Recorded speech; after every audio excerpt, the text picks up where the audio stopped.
Hello, everybody, and welcome back to the FitBigStrong podcast. This is episode 12. This is starting to get really cool. All the numbers in regards to the podcast are just going up, including the episodes. It's very, very exciting. My name's Ashton, by the way. I should probably introduce myself if you're new. If you are new, I made this podcast to basically provide free, high-quality educational information around everything health and fitness. And so that's why this podcast exists, and I hope you get that kind of value. Speaking of numbers, I was getting a bit ahead of myself because I'm so excited. I'm also currently drinking my coffee. So if you notice my enthusiasm and creativity ramps up out of nowhere, that's why, because it's kicking in. So on YouTube, where I upload a lot of the video content, we've got 61 total views, which is really cool. And then across all the platforms, you can listen to the podcast. We have 141 downloads. We are approaching 250 views. It's 250,000. That's really exciting. Anyways, today we are talking about how do you actually bulk? Setting up a bulk phase, what's my macros going to be for my bulk? I'm 14, I was just making a joke there. But there's a genuine question that arises because you're going to be gaining weight, presumably, and some of that comes along as fat gain. So how do you minimize that so you spend the most time gaining the most muscle? This is what the podcast episode today is all about, is how can we do that? Because there's no point gaining a bunch of weight and it's just going to be a bunch of fat. So let's kind of break down how we're going to do things. So we're going to start off by first defining your goals within, for the bulk. Then we're going to talk periodization, which means basically for how long we're going to bulk. Are they going to be maintenance phases? How should your training look like? Just some bulking considerations, nothing too in-depth. How should your diet look in regards to, say, how many carbs and fats and proteins should you be eating? And then I kind of thought it'd probably be a good idea to talk about some troubleshooting. So a lot of people will get too fat. They get no appetite. And just they're not gaining weight. Just general kind of problems that are very easy to fix. I thought I would just answer for you. Or, when you have this problem, you can come back to the podcast towards the end and you can listen out for what it is that you need to hear. So I thought that would be quite interesting. Okay. Periodization. So the first thing I would be thinking about is how much weight do you want to gain for how long? For example, this might be 5 kilos in 6 months. Or another example, which I kind of prefer this approach, is using body weight percentages. So a percentage of your body weight for every week. But it's only a week that you're actually training hard. So what this looks like, it might be 0.5% body weight per week for every accumulation phase within 6 months. Whoa, what does this mean, Ashton? Well, let me explain it for you. You only want to be gaining weight during your hard stimulative training, not during deloads or maintenance phases or resensitization phases. And so practically, you might do 4 training blocks where you train really hard for 5 weeks and then you deload. And then you do 4 of those, so you've got 4 total blocks, and then you do a 4-week low volume maintenance phase. So this is basically just to hold your body weight and to kind of resensitize your body to training again. So that's within that time frame, which, let's do the math, is 24, that's 28 weeks. Only 20 weeks of that is hard training. And so only 20 weeks of that is training that's going to grow your muscle. So how we're going to calculate our periodization is, let's say we want to gain 0.5% body weight each week. For 20 weeks, We times those two together and we get a 10% body weight increase. So we want to gain 10% on our body weight over 6 months. So that's a way of thinking about it. And we're actually going to break down weight gain rates right now to explain that body weight percentage. Because I could sit here and I could be like, 250 calorie surplus. What does that even mean? Well, it might be too small for you if you're really big, or it might be too large. Like, that's unlikely, but it's a possibility. So using body weight percentages instead of a fixed calorie number is a really good way of standardizing everything and making it consistent and allowing it to be individual. It caters to the individual because it's based on their body weight. So, what are my recommended weight gain rates? Anywhere from 0.25 to 0.5% of body weight a week is an acceptable range for bulking or gaining weight in a surplus. I just said the same thing twice. Bulking and gaining weight. Well, if you weigh, how do we figure this out? Well, let's say you weigh 70 kilos. You would do 0.5 divide 100, and then you take that number, and then you would times your body weight. And that's going to figure out how many grams a week you want to be gaining. So I don't actually think it's grams. I'm about to do this math with you. So you weigh 70 kilos. We're going to do 0.5 divide 100. Now we times by 70. We actually get kilos. So that would leave me with 0.35 kilos. We times that by 1,000. 350 grams of body weight a week. That's awesome. And then how do you figure out surplus size? Well, that's some complicated math I didn't really think about before writing this podcast, to be honest. And there's better ways to do it and find solutions. So we'll talk about how big your calorie size should be compared to your weight gain rate very soon. Trust me. So back onto weight gain rates. Generally, the slower you gain weight, the better. But if you're under about 1.5 years or so years of training, or you're coming back from training from like a long period off, then the higher end weight gain, closer to that 0.5%, is not a terrible idea. Because you're more sensitive to growth, it's not going to kill you to gain weight quicker. But it's hard to fault 0.25% regardless. That's a really nice slow and steady weight gain rate. And if you gain slow and steady, you minimize the risk of fat gain. But going too slow poses some problems. How do you track such small increases in weight? It's very difficult. And also, you could just be missing out on more total muscle. If you gained maybe just a little bit quicker and your strength went up just a little bit quicker and you didn't seemingly gain that much extra body fat, why not?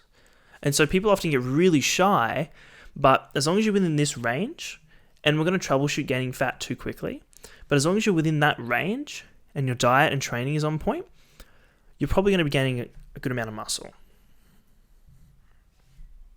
Okay, so we've talked periodization, we've talked weight gain rates.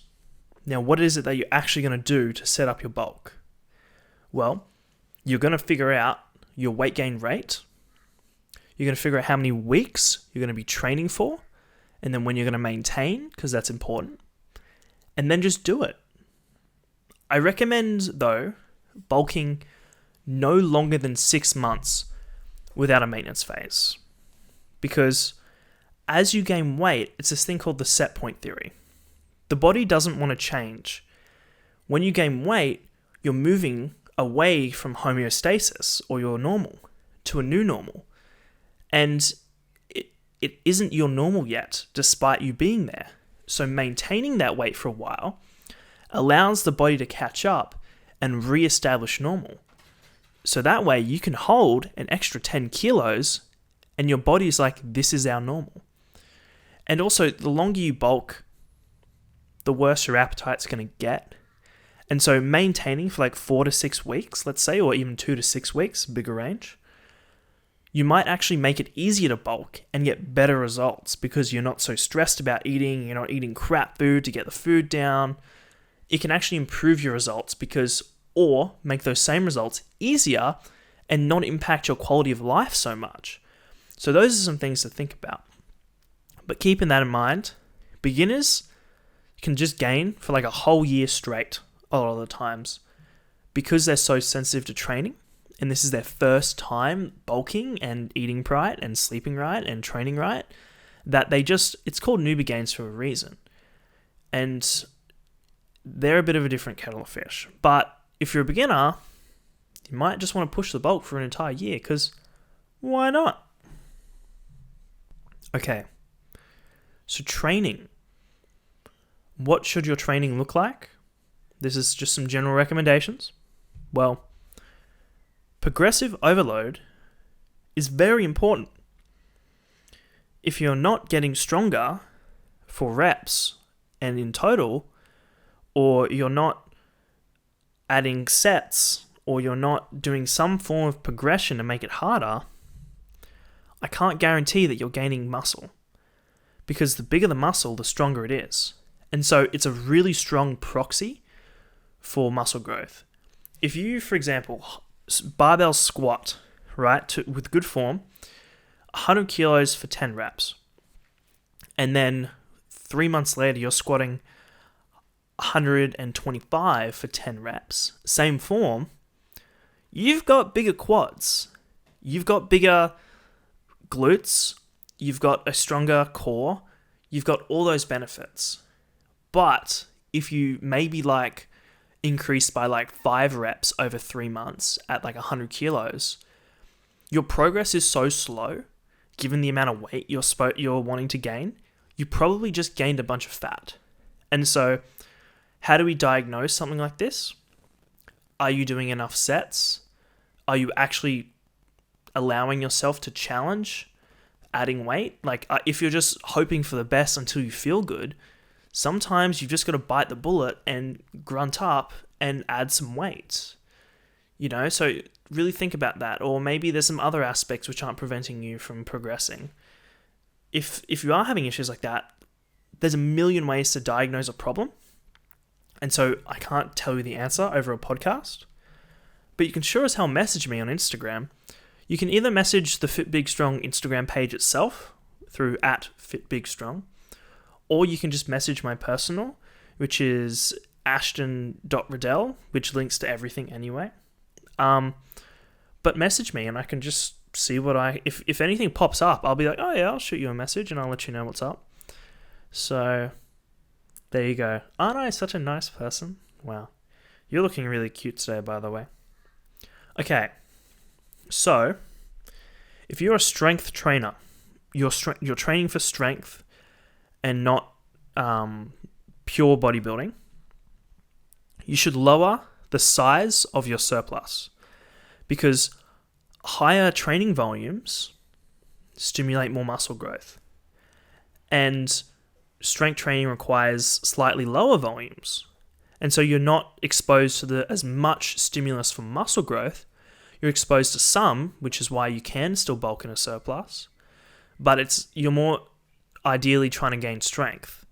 And so lower the amount of weight you gain because the stimulus you're getting is lower for muscle growth. Because if you keep the same surplus size, you risk gaining too much fat. So keep that in mind.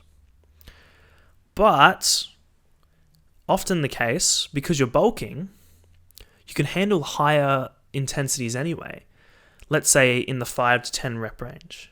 Because you have a huge surplus of energy and your body can just take more. It's almost like a buffer, And so you don't need to, your joints will recover quicker, your tendons will recover quicker, everything recovers quicker and you feel stronger.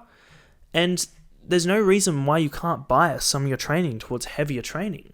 So if we consider the 10 to 20 rep range, like the golden rep range for muscle growth, I know I just said that and it's probably not 100% true. 5 to 10 is really good for growing muscle as well. So is 20 to 30. But the 5 to 10 tends to grow a bit more fast twitch fibers, which are good because they grow the most. 10 to 20 grows kind of a combination of fast and slow twitch, like kind of like medium twitch, let's say. That's a really good foundation for building muscle, is the 10 to 20 rep range targets a bit of everything. The 20 to 30 rep range targets more slow twitch fibers, which aren't as responsive to growth and don't grow as much in size. But because why don't we just do heavier training all the time? Well, injury risk. There's just a slightly higher, not huge, but a slightly higher injury risk. If we have more of a buffer of energy to recover, then why not bias some of our training towards heavier when we can handle it and potentially get a bit more growth? That's something to consider, because your recovery is just going to be insane. When you periodize, let's say you're going to do 4 training blocks and then a maintenance, you could go heavier, moderate, light. And so as you become desensitized to training, you might need to do more metabolite stuff and lighter rep work, like drop sets, because you don't get the same pumps. And for lots of other reasons, you lose sensitivity. So high training volumes, though they grow lots of muscle, also convert your muscle fibers to slow twitch over time. So that's why another reason why we maintain on low volume to resensitize. So you can start off your training more fast twitch focused or medium twitch, and then before you're going to need a resensitization phase, you can do higher rep work and drop sets and that kind of approach. That's something to think about, and that's just a kind of a mental way of focusing. It's a way of training. It's not the best, because how do you define the best? But it's a pretty damn good way of training. So keep that in mind.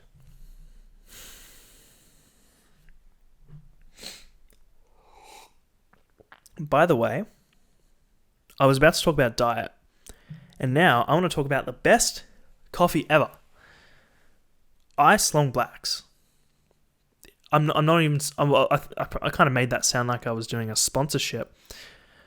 That would actually be kind of cool if a coffee company hit me up, but I just think Ice Long Blacks are the best way to enjoy coffee. Okay. How should your diet look for building muscle on a bulk? How much protein should you eat when you're bulking? Anywhere from 1.6 to 2.2 grams per kilogram of body weight is a good range for everything, including building muscle. The caveat is, because you have more energy, you can go a little bit on that lower end, maybe like 2 to 1.8 to 1.6. Don't go lower than 1.6, but you don't have to push that 2.2 because you got a surplus of energy. How much fats should you have on your bulk? Go as close to the minimum amount of fats you need to live. No lower than 0.7 grams per kilogram. Why? Because you want to make more room for carbs. Fat converts directly into fat. Carbs have to go through many more processes before being stored as fat. And so some of those processes really contribute to building muscle. For example, insulin shuttles glucose and simple sugars and carbs straight into the muscle. And insulin also changes how proteins are expressed, so you build even more muscle. So why would we push up the fats, which convert literally directly into fat, when we could push carbs? That's literally how you set up your macros. So how do you actually set up your macros? You find calorie intake. You subtract the calories from the amount of protein you want. You subtract the amount of calories from fats you want.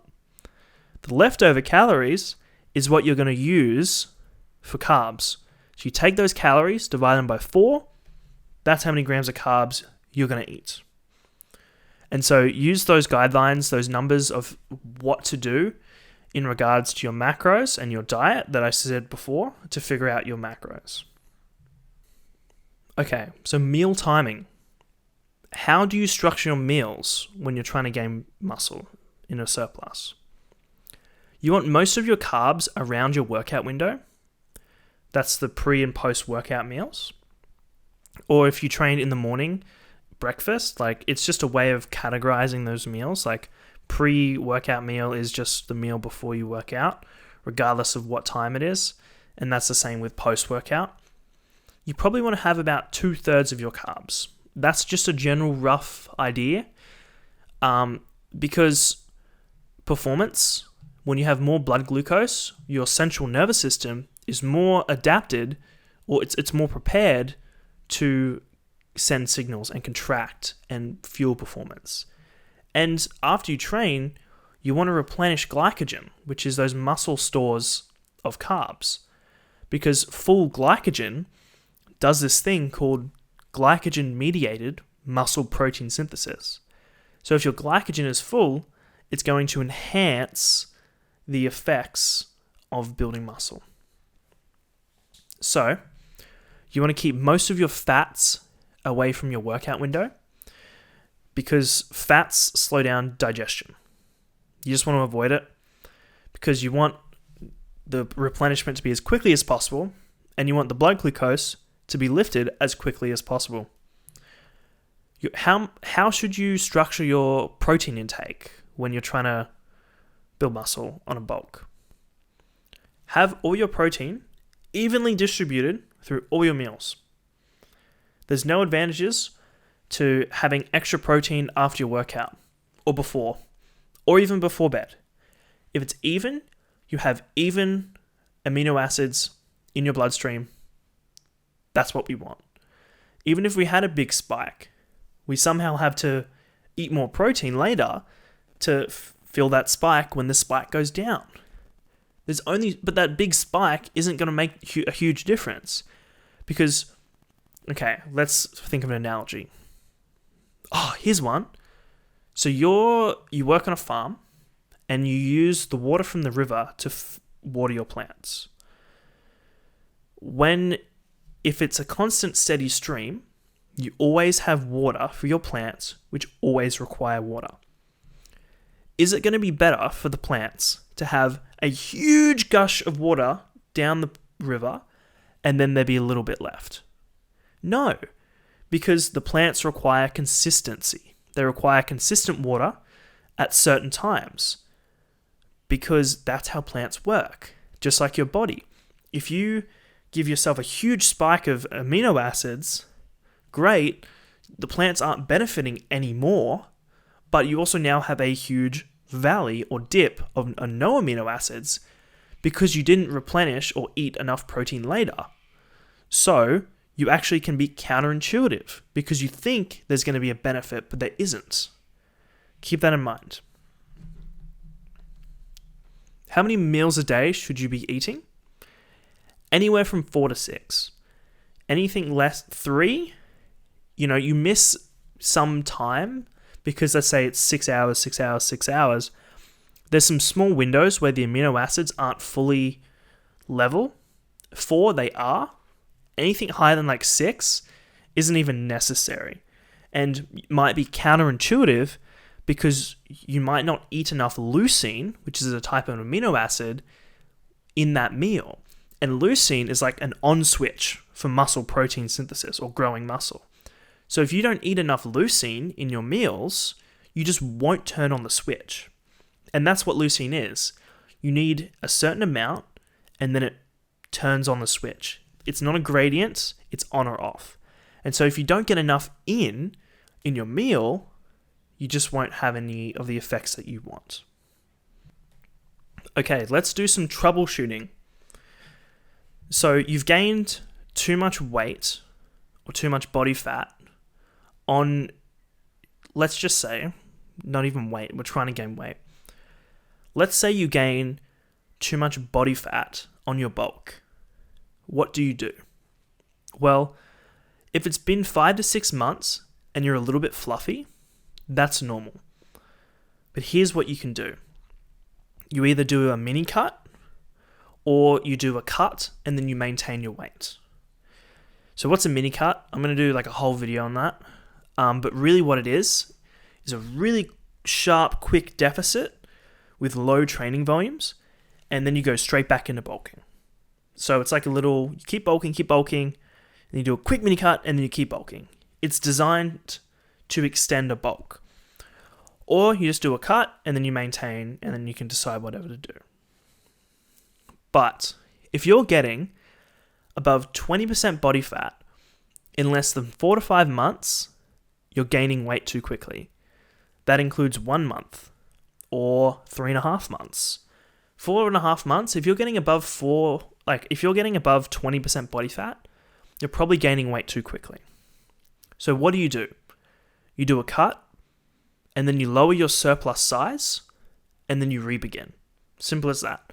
You had your numbers wrong, and oopsie daisy. So,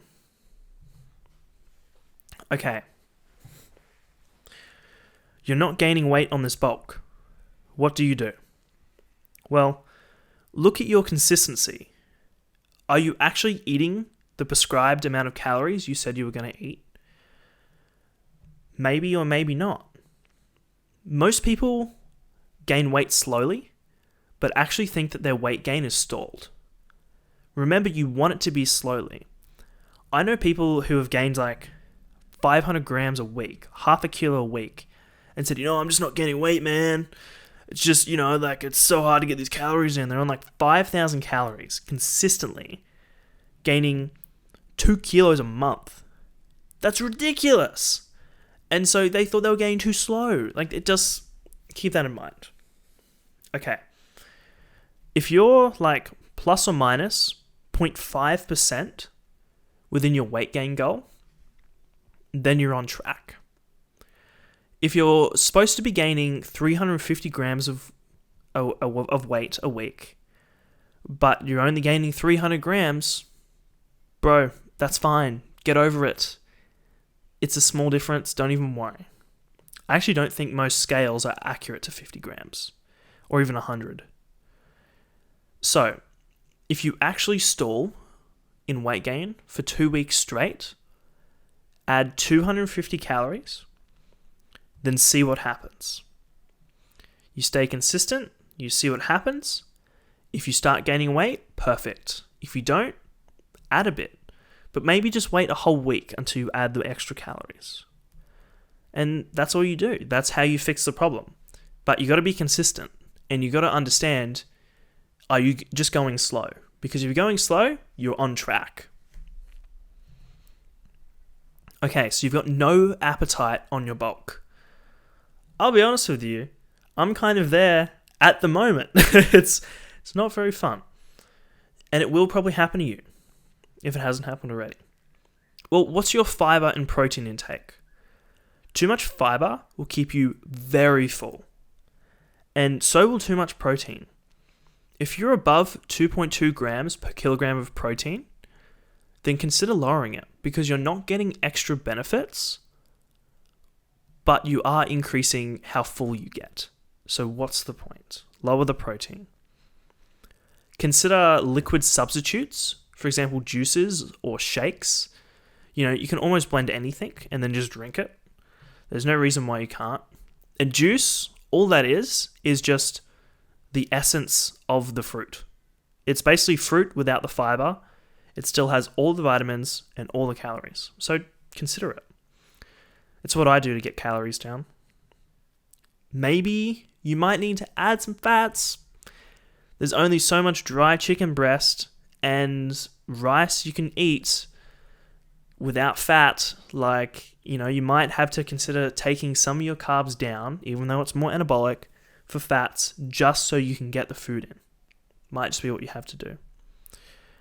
Consider spreading your meals and increasing the frequency of the meals. That's a really good strategy, because if you're going to be full anyway, you might as well do 5 smaller meals than 4 huge meals and just feel chopped. So give that a thought. And are you snacking? If you've got no appetite, I'm sure you can get a handful of peanuts in. You know what I mean? It's sometimes you just got to snack. I had a snack before this podcast, It's just what you got to do sometimes. Okay. That's been this episode of the podcast on how to set up your bulk. I'm about to go train legs on my bulk, but my back's a bit sore and I got to do low bar squats. Lucky it's sort of a technique day, hey?